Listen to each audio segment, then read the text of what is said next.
వడదెబ్బ లక్షణాలు: తలనొప్పి, తల తిరగటం, తీవ్రమైన జ్వరం కలిగి ఉండటం, మత్తు నిద్ర, కలవరింతలు, ఫిట్స్, పాక్షిక లేదా పూర్తి అపస్మారక స్థితి.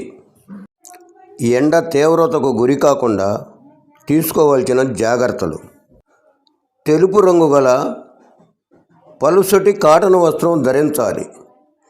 నెత్తిన టోపీ పెట్టుకోవాలి లేదా రుమాలు కట్టుకోవాలి. ఉప్పు కలిపిన మజ్జిగ, గ్లూకోజు కలిపిన నీటిని త్రాగాలి. ఓరల్ డిహైడ్రేషన్ కలిగిన నీటిని తాగవచ్చును.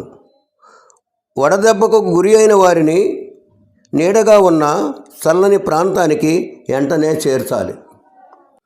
వడదెబ్బకు గురైన వారిని తడిగుడ్డతో శరీరం అంతా రుద్దుతూ ఉండాలి. ఐసు నీటితో బట్టను ముంచి శరీరం అంతా తుడవాలి.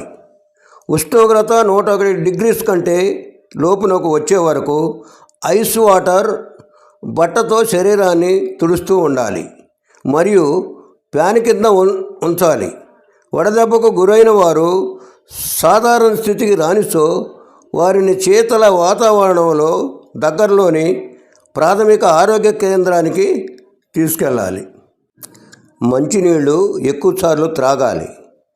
ఇంటి నుండి బయటకు వెళ్ళే ముందు 1 గ్లాసు మంచినీరు త్రాగాలి.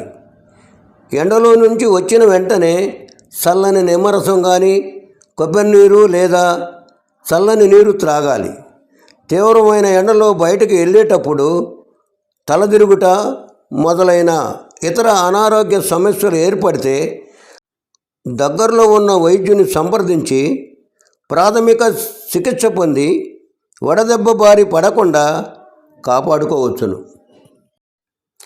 ఎండ తీవ్రతగా ఉన్నప్పుడు చేయకూడనివి: సూర్యకిరణాలకు, వేడిగాలికి గురి కాకూడదు. వేడిగా ఉన్న సూర్యకాంతిలో గొడుగు లేకుండా తిరగరాదు. వేసవి కాలంలో నలుపు రంగు దుస్తులు ధరించరాదు. నెత్తికి టోపీ లేక రుమాలు లేకుండా సూర్యకాంతిలో తిరగరాదు.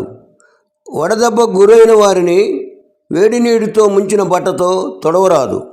దగ్గరలోని ప్రాథమిక ఆరోగ్య కేంద్రానికి చేర్చడంలో ఏమాత్రం ఆలస్యం చేయరాదు. మధ్యాహ్నం తరువాత అనగా ఉదయం 10 గంటల నుండి సాయంత్రం 4 గంటల మధ్యకాలంలో బయటకు ఎక్కువగా శారీరక శ్రమతో కూడిన పని చేయరాదు. ఎండలో బయట నుంచి వచ్చిన వెంటనే తీపి పదార్థాలు మరియు తేనె తీసుకొనకూడదు మరియు మంచు ముక్కలు వంటివి తీసుకుంటే గొంతుకు సంబంధించిన అనారోగ్యం ఏర్పడుతుంది.